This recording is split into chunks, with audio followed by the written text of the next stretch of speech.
Hello नमस्कार दोस्तों, आप लोगों का स्वागत है RWS आश्रम के अंदर। अभी हम RWS आश्रम के गेट के बाहर की तरफ अभी मतलब बाहर आए हैं वीडियो शूट करने के लिए। अभी मैंने एक प्लान बनाया है, एक वीडियो शूट करते हैं, ठीक है। उसके अंदर सस्पेंसिव वीडियो पूरा। हम हमारे जो सर हैं सुभाष जी सर, उनको कुछ क्वेश्चन पूछेंगे हम, जो कमेंट वगैरह आते हैं हमारे पास रेगुलर, जो सवाल पूछते हैं लोग, वही सवाल हम जाके पूछेंगे। लेकिन उनको ना तो ये पता है मैं वीडियो बना रहा हूँ, ना उनको ये पता है कि मैं क्या क्वेश्चन पूछ सकता हूँ। सारे सस्पेंसिव क्वेश्चन होंगे। आपको ग्राउंड टूर भी दे देखते हैं साथ में, और ऑफिस टूर के साथ साथ में सुभाष सर से और क्वेश्चन भी पूछ लेंगे, ठीक है। अभी आप देख सकते हैं हम ग्राउंड के अंदर, मतलब जो हमारे कंपाउंड के अंदर पहुंच चुके हैं। यहाँ पे दोनों तरफ बीच से रास्ता जा रहा है, दोनों तरफ अच्छे वातावरण, बहुत अच्छा वातावरण है यहाँ का। मतलब आप देख सकते हैं चारों तरफ पेड़ पौधे वगैरह वगैरह दिखेंगे। यहाँ पे आपको मंदिर भी मिल जाएगा, मंदिर की भी यहाँ पे व्यवस्था मिल जाएगी। ये मेन एंट्री गेट है, यहाँ से आपको एंट्री करनी है अंदर की तरफ। ये पूरा ऊपर जो है रहने की व्यवस्था की गई। अभी हम सीधे ऑफिस के अंदर जाएंगे और उनसे कुछ क्वेश्चन पूछेंगे, जो लगभग सवाल आते हैं मेरे पास कमेंट वगैरह में, वही क्वेश्चन पूछेंगे।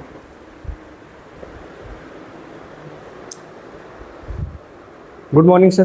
Good morning, good morning. अभी आपको भी पता नहीं होगा, अभी मैंने वीडियो शुरू किया है, सस्पेंस वीडियो आपके लिए भी। अच्छा।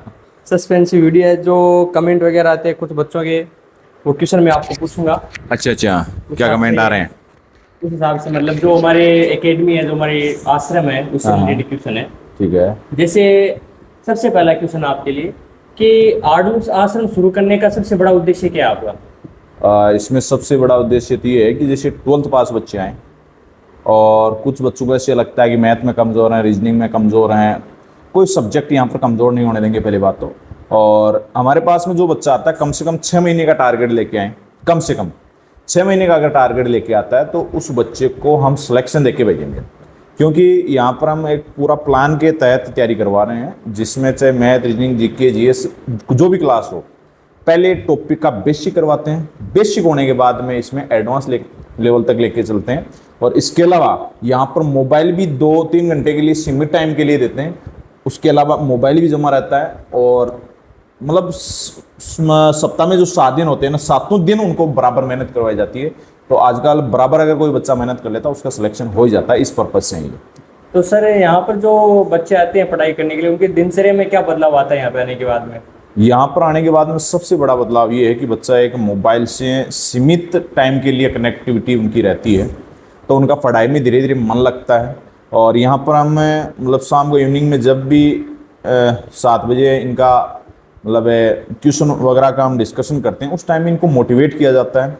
पर डे इनको मोटिवेट किया जाता है बच्चों को, और प्रॉपर रेगुलर इनकी क्लास चलती है। मॉर्निंग में नियमित समय पर इनको उठाया जाता है और नियमित समय पे भोजन वगैरह की व्यवस्था होती है। तो वो क्लासें वगैरह पूरा टाइम टेबल के शेड्यूल में उनको तैयारी करवाई जाती है, तो बच्चे का दिमाग उसके लिए प्रिपरेशन हो जाता है पढ़ने के लिए।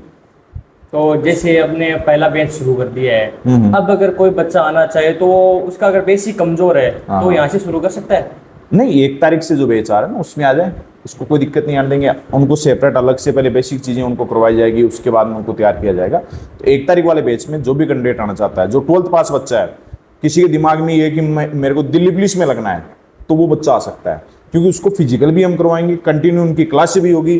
तो दिल्ली पुलिस के लिए तो हम अभी स्टार्ट करेंगे। 1 तारीख वाले बैच में दिल्ली पुलिस के कैंडिडेट आ रहे हैं, जो 12th पास बच्चे हैं और जो दिल्ली पुलिस की तैयारी करना चाहते हैं और सिलेक्शन लेना चाहते हैं, वो बच्चे आ सकते हैं।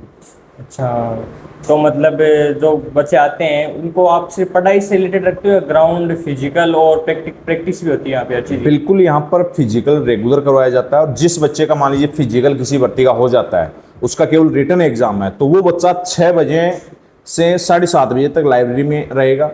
और जिस बच्चे का आगे फिजिकल है वो 6 बजे से लेकर 7:30 तक ग्राउंड में रहेगा। ये दोनों में डिफरेंस रहेगा। जिन बच्चों का आगे फिजिकल है वो ग्राउंड में रहेंगे 1.5 घंटे, और जिनका आगे केवल रिटन एग्जाम है वो केवल लाइब्रेरी में रहेगा उस टाइम में। तो आपको एक सवाल थोड़ा हटके पूछता हूँ, इससे जो हमारी आश्रम से अलग है, कि अगर कोई बच्चा सिलेक्शन चाहता है तो उसके लिए क्या जरूरत होती है? टैलेंट, पैसा या किस्मत?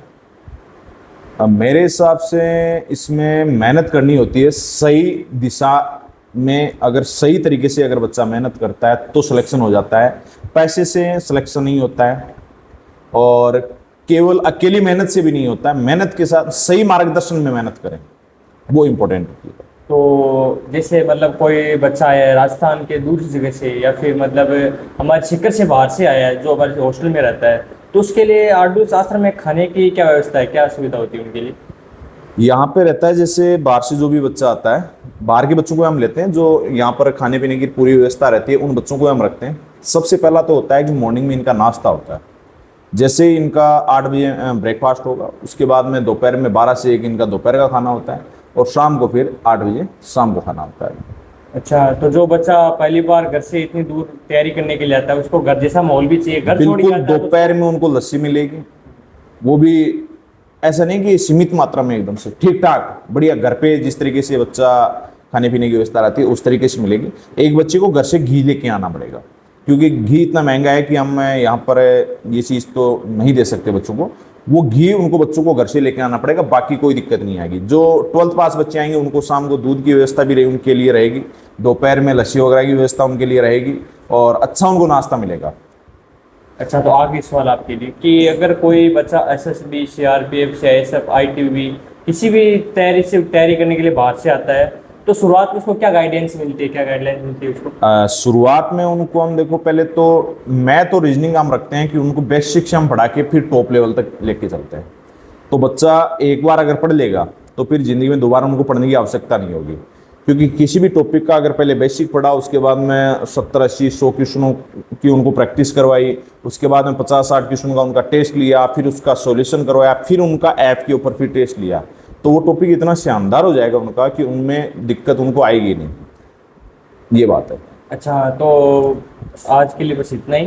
तो मैं सोच रहा हूँ सर कि जो जो अभी हमने सेमिनार चालू किया है, जिस हिसाब से हम अपने जो अचानक कोई वीडियो शूट करते हैं, उस हिसाब से बच्चों का भी हम कभी कभी मतलब ऊपर जाके रिव्यू ले लें, इस हिसाब से स्टार्ट कर सकते हैं। अच्छा रहेगा वीडियो इसमें? बिल्कुल बिल्कुल, आप रिव्यू लो, वास्तविकता दिखाओ बच्चों को, और वास्तविकता दिखाएंगे तो ही बच्चे यहाँ पर आएंगे, और आएंगे तो मतलब जो चीज देख के आएंगे वो चीज प्रॉपर यहाँ पर मिल जाती है तो बिल्कुल आएंगे। और आरडब्ल्यूएस की हमेशा से यही मंशा रही है कि उतनी चीज हम दिखाएं जितना हम यहाँ पर दे सकते हैं। ठीक है, थैंक यू सर।